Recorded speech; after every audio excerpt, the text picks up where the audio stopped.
ಗರಿ ಗರಿಯಾದ ಸುಲಭವಾಗಿ ಮಾಡುವಂಥ ಕೋಡುಬಳೆ ರೆಡಿಯಾಗಿದೆ. ನಮಸ್ತೆ ಎಲ್ಲರಿಗೂ. ಎಲ್ಲರನ್ನು ಸುಸಿಸ್ ಕಿಚನಿಗೆ ಸ್ವಾಗತ ಮಾಡಿಕೊಂಡು ಇವತ್ತು ಅದ್ಭುತವಾದ ರೆಸಿಪಿ ಮಾಡ್ತಾ ಇದ್ದೀನಿ. ಬನ್ನಿ ಹೇಗೆ ಮಾಡಿ. ಕೋಡುಬಳೆಗೆ ಹಾಕೊಳ್ಳೋಕ್ಕೆ ಸ್ವಲ್ಪ ಎಣ್ಣೆ ಹಾಕ್ಕೊಂಡು ರವೆನ ಹುರ್ಕೊಳ್ಳೋಣ. ತುಂಬ ಚೆನ್ನಾಗಾಗುತ್ತೆ. ರವೆನ ಹುರಿದು ಮಾಡಿದರೆ ಅದರ ಜೊತೆಗೆ ಸ್ವಲ್ಪ ಅಕ್ಕಿ ಹಿಟ್ಟು ಕೂಡ ಬಾಡಿಸ್ಕೊಳ್ಬೇಕು. ಅದು ತುಂಬ ರುಚಿಯಾಗುತ್ತೆ. ಒಂದು 2 ಚಮಚದಷ್ಟು ಅಡುಗೆ ಎಣ್ಣೆನ ಬಳಸ್ತಾ ಇದ್ದೀನಿ. ನೀವು ನಿಮ್ಮ ಮನೆಯಲ್ಲಿ ಯಾವ ಎಣ್ಣೆ ಬಳಸ್ತೀರಾ ಅದನ್ನೇ ಉಪಯೋಗಿಸ್ಕೊಳ್ಳಿ. ನಾನು ಅಕ್ಕಿ ಹಿಟ್ಟು ತೊಗೊಂಡ ಕಪ್ಪಲ್ಲೇ ಮೆಷರ್ಮೆಂಟ್ ಹೇಳ್ತಾ ಇದ್ದೀನಿ. ಅರ್ಧ ಕಪ್ಪಷ್ಟು ಚಿರೋಟಿ ರವೆನ ಹಾಕ್ಕೊಂಡು ಚೆನ್ನಾಗಿ ಫ್ರೈ ಮಾಡ್ಕೊಳ್ಬೇಕು.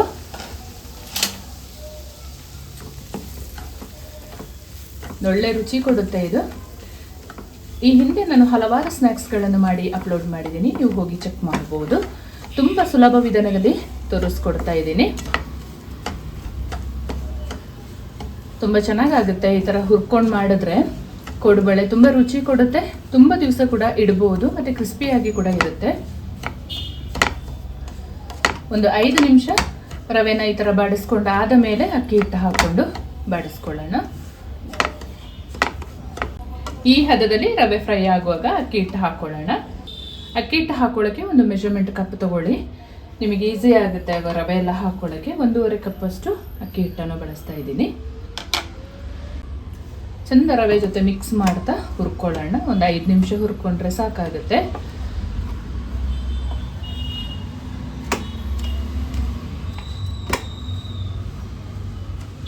ಅಕ್ಕಿ ಹಿಟ್ಟು ಮತ್ತು ರವೆನ ಈ ರೀತಿಯಲ್ಲಿ ಹುರ್ಕೊಂಡಿದ್ದಾಗಿದೆ. ಗ್ರಾಮಲ್ಲಿ ಹೇಳೋದಾದರೆ 50 ಗ್ರಾಮ್ ರವೆಗೆ ಒಂದು 250 ಗ್ರಾಮ್ ಅಷ್ಟು ಅಕ್ಕಿ ಹಿಟ್ಟನ್ನು ಬಳಸಿದ್ದೀನಿ ನಾನು.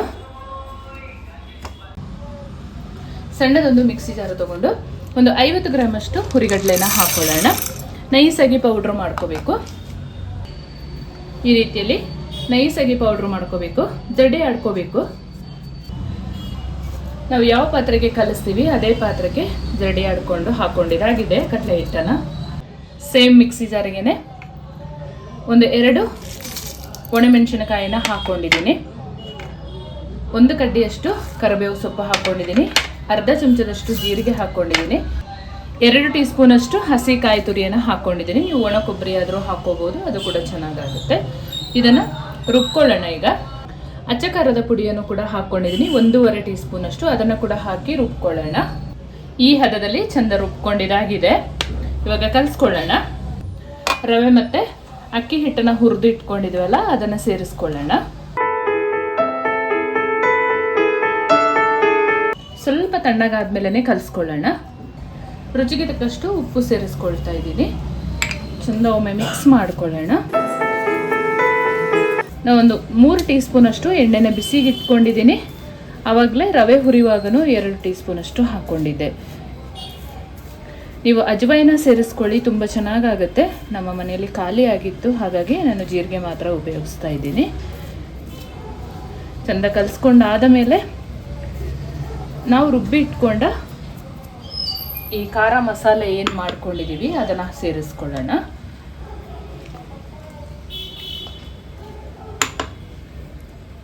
ಇದನ್ನು ಹಾಕ್ಕೊಂಡು ಒಮ್ಮೆ ಚೆಂದ ಮಿಕ್ಸ್ ಮಾಡ್ಕೋಬೇಕು. ಈ ಹದದಲ್ಲಿ ಖಾರ ಹಾಕಿದ ಮೇಲೆ ಚೆಂದ ಮಿಕ್ಸ್ ಮಾಡ್ಕೋಬೇಕು. ಸ್ವಲ್ಪ ಸ್ವಲ್ಪನೇ ನೀರು ಹಾಕ್ಕೊಂಡು ಕಲಿಸ್ಕೊಳ್ಬೇಕು. ಜಾಸ್ತಿ ತೆಳ್ಳಗೆನೂ ಮಾಡ್ಕೋಬಾರ್ದು, ಗಟ್ಟಿಯಾಗಿ ಕೂಡ ಮಾಡ್ಕೋಬಾರ್ದು. ಚಪಾತಿ ಹಿಟ್ಟಿನ ಹದಕ್ಕೆ ಕಲಿಸ್ಕೊಂಡ್ರೆ ನಮಗೆ ಕೋಡುಬಳೆ ಮಾಡ್ಕೊಳ್ಳೋಕ್ಕೆ ಈಸಿ ಆಗುತ್ತೆ. ಹಿಟ್ಟು ರೆಡಿಯಾಗಿದೆ ನೋಡಿ. ಈಗ ಎಣ್ಣೆ ಹಾಕ್ಕೊಂಡು ಒಂದು 2 ನಿಮಿಷ ಕಲಸಿ ಆದ ಮೇಲೆ ನೀರು ಹಾಕ್ಕೊಳ್ಳೋಣ. ಬಿಸಿ ಮಾಡಿದ ಎಣ್ಣೆನ ನಮ್ಮ ಕೋಡುಬಳೆ ಹಿಟ್ಟಿಗೆ ಹಾಕ್ಕೊಳ್ಳೋಣ. ಸ್ವಲ್ಪ ಸ್ವಲ್ಪನೇ ನೀರು ಹಾಕ್ಕೊಂಡು ಕಲಿಸ್ಕೊಳ್ಳೋಣ. ಹಿಟ್ಟನ್ನು ಬಟ್ಟೆಯಲ್ಲಿ ಮುಚ್ಚಿ ಇಟ್ಕೊಳ್ಳೋಣ. ಒಂದು 5 ನಿಮಿಷ ಬಿಟ್ಟು ಮಾಡ್ಕೊಳ್ತೀನಿ ನಾನು. ಕೋಡುಬಳೆ ಫ್ರೈ ಮಾಡ್ಕೊಳ್ಳೋದಕ್ಕೆ ಎಣ್ಣೆ ಬಿಸಿಗೆ ಇಟ್ಕೊಂಡಿದ್ದೀನಿ. ಒಂದು ಪ್ಲೇಟನ್ನು ಈ ಥರ ಉಲ್ಟಾ ಇಟ್ಕೊಂಡು ಸ್ವಲ್ಪ ಸ್ವಲ್ಪನೇ ತೊಗೊಂಡು ಕೋಡುಬಳೆ ಮಾಡ್ಕೊಳ್ಳೋಣ.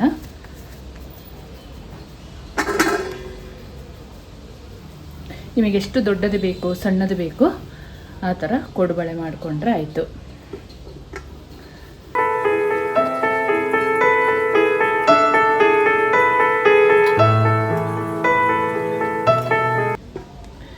ಡಬಲ್ ಲೇಯರಲ್ಲಿ ಕೂಡ ಕೋಡುಬಳೆಯನ್ನು ಮಾಡ್ಕೋಬೋದು ಈ ರೀತಿಯಲ್ಲಿ.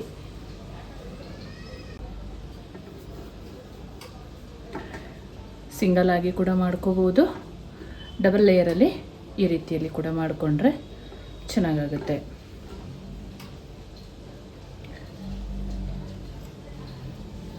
ಸ್ವಲ್ಪ ತಗೊಂಡು ಸಣ್ಣ ಸಣ್ಣದಾಗಿ ಕೂಡ ಮಾಡ್ಕೋಬೋದು.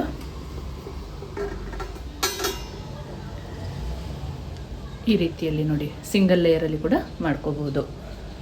ಡಬಲ್ ಲೇಯರಲ್ಲಿ ಮಾಡಿಕೊಂಡ್ರೆ ಬೇಗ ಆಗುತ್ತೆ ಅಂತ ಅಷ್ಟೇನೆ.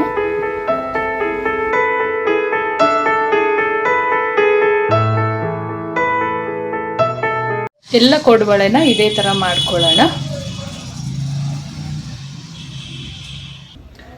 ಎಣ್ಣೆಗೆ ಕೋಡುಬಳೆನ ಹಾಕೊಳ್ಳೋಣ.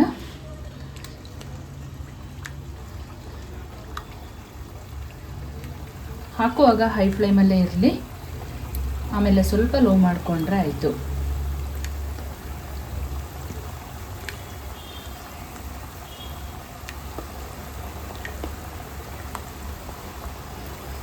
ದೊಡ್ಡ ಬಾಣಲೆ ಆದರೆ ಒಂದು 25ರಿಂದ 30 ಕೋಡುಬಳೆ ಹಾಕೋಬಹುದು.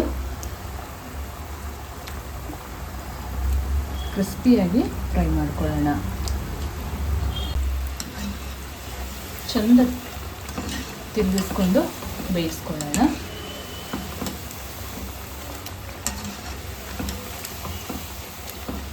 ಕ್ರಿಸ್ಪಿಯಾಗಿ ಬೇಯಿಸ್ಕೊಂಡ್ರೆ ತುಂಬ ದಿನಗಳ ಕಾಲ ಇಟ್ಟು ತಿನ್ಬೋದು.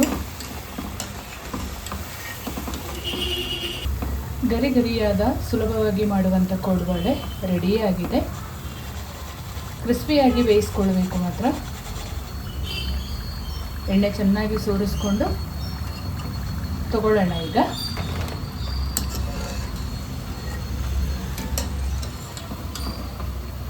ಫೈನಲ್ ಆಗಿ ನಮ್ಮ ಕೋಡುಬಳೆ ಈ ರೀತಿಯಲ್ಲಿ ಗರಿ ಗರಿಯಾಗಿ ರೆಡಿಯಾಗಿದೆ.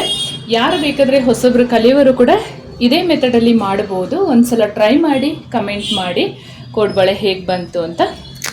ತುಂಬ ಸಾಫ್ಟಾಗಿ ಕ್ರಿಸ್ಪಿಯಾಗಿ ರೆಡಿಯಾಗಿದೆ, ನೀವು ನೋಡ್ಬೋದು. ನನ್ನ ಚಾನಲ್ಗೆ ನೀವು ಹೊಸಬ್ರಾಗಿದ್ದರೆ ಪ್ಲೀಸ್ ಸಬ್ಸ್ಕ್ರೈಬ್ ಮಾಡಿಕೊಂಡು ಪಕ್ಕದಲ್ಲೇ ಇರುವ ಬೆಲ್ ಬಟನ್ನ ಕ್ಲಿಕ್ ಮಾಡೋದನ್ನು ಮರಿಬೇಡಿ. ಮುಂದೆ ಅದ್ಭುತವಾದ ಹೊಸ ಅಡುಗೆಯೊಂದಿಗೆ ನಿಮ್ಮನ್ನು ಭೇಟಿ ಮಾಡ್ತೀನಿ. ಅಲ್ಲಿವರೆಗೂ ತುಂಬ ಹೃದಯದ ಧನ್ಯವಾದಗಳು.